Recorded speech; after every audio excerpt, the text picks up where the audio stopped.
Hello, welcome to VNews Broadcast Daily, and following are today's highlights. Prime Minister TRUYnh attends a roundtable talk with businesses of the Republic of Korea. Vietnam, United Nations and European Union sign agreement on updated guidelines for official development assistance. Hồn becomes the first city in Vietnam to provide free wireless internet service.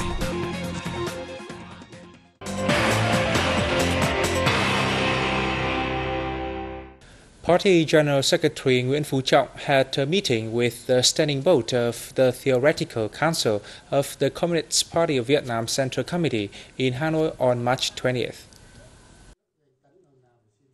The party leader has asked the council to coordinate with other agencies in renewing and making its activities efficient.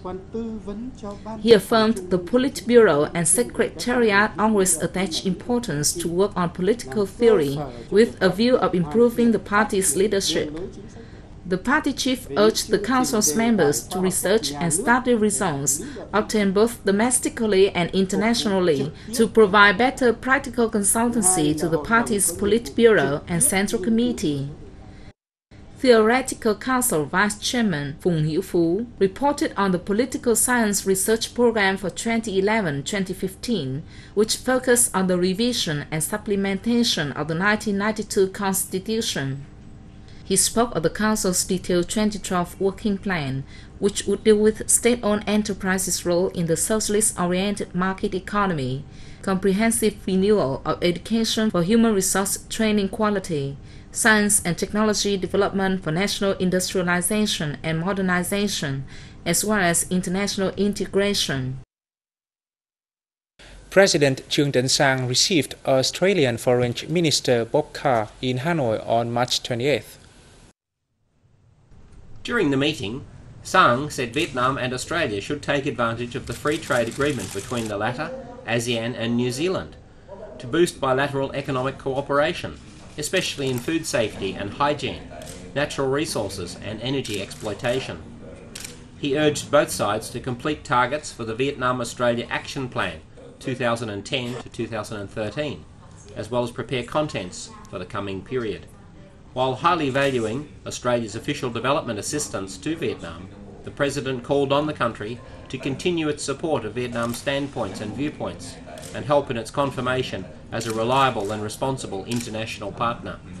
The Australian Prime Minister thanked Vietnam for its support at regional and international forums, additionally praising the two countries' cooperation in public-private partnerships, infrastructure construction, coping with climate change, education and training.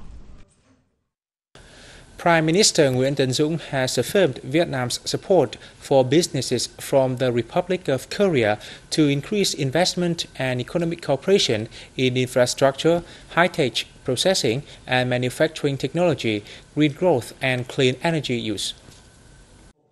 At the roundtable talks with more than 50 businesses of the Republic of Korea in Seoul on March 29, PM Dũng said Vietnam's foreign policy prioritizes the development of friendship and cooperation with neighboring countries of strategic importance, including the Republic of Korea.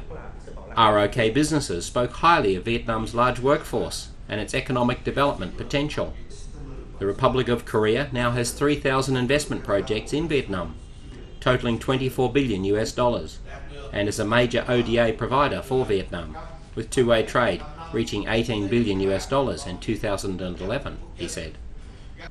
At the event, Prime Minister Dũng witnessed the signing of several agreements between the two sides, including one on expanding cooperation in oil and gas exploration and production between Vietnam National Oil and Gas Group and Korean National Oil Corporation.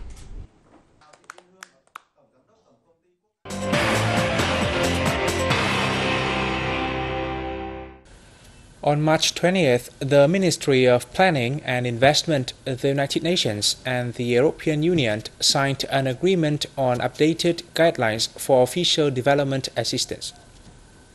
Based on the review of 2009 cost norms, the new agreement will provide more transparent guidelines for the management of ODA projects in Vietnam, funded by UN agencies and EU member states.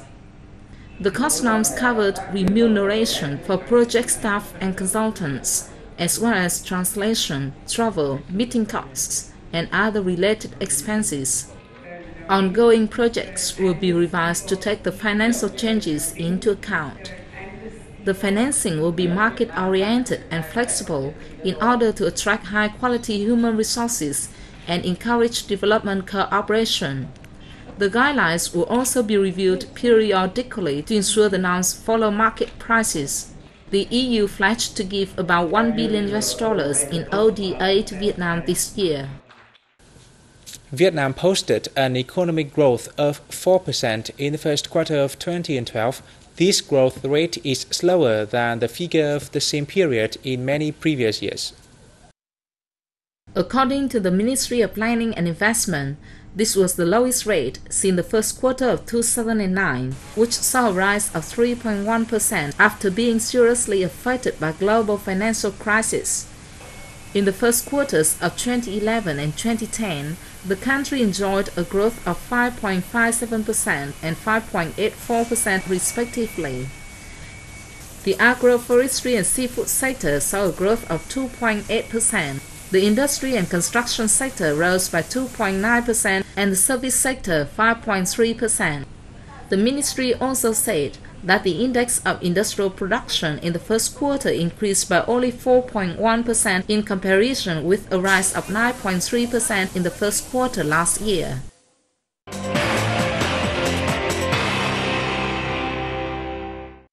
On March 28th, a free wireless internet service was launched in Hội An, a World Cultural Heritage City in the central province of Quảng Nam. It is the first city in Vietnam to provide such a service.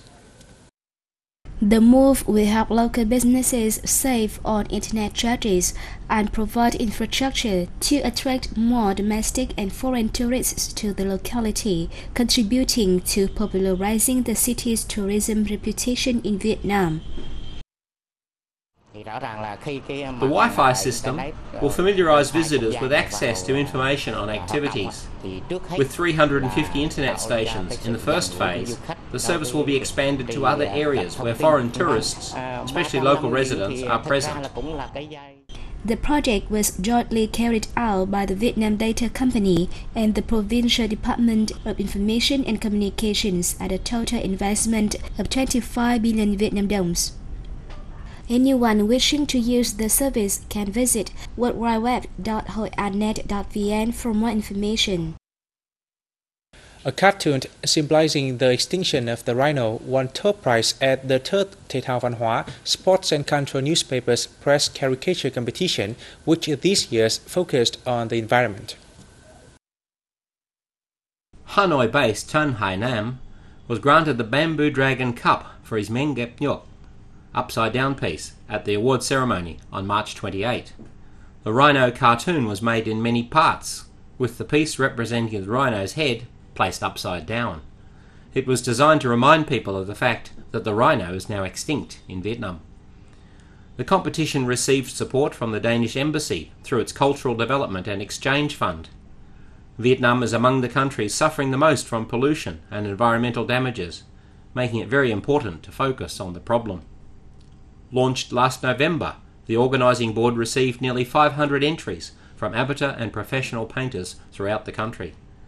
The artworks will be sold to raise money for the Vietnam news agency's Agent Orange Pain Fund. Over 1.1 million aquatic creatures were released into the sea in the central province of Khánh Hòa on March 28th as part of activities to mark the traditional day of Vietnam's fisheries industry, April 1st. These breeding aquatic species, worth nearly $70 million, were contributed by Aquaculture Research Institute 3, Nha Trang University, and a number of fisheries companies. This year, the Provincial Aquatic Centre also set free 1.1 million breeding shrimp, 5,000 carpfish, 50,000 sweet snails, 10,000 snout otter clams, 1,000 yellowfin butterfish, and many other valuable species into the sea. According to a local official, this annual activity aims to develop aquatic resources and raise public awareness of protecting environmental and marine resources, which are on the verge of exhaustion.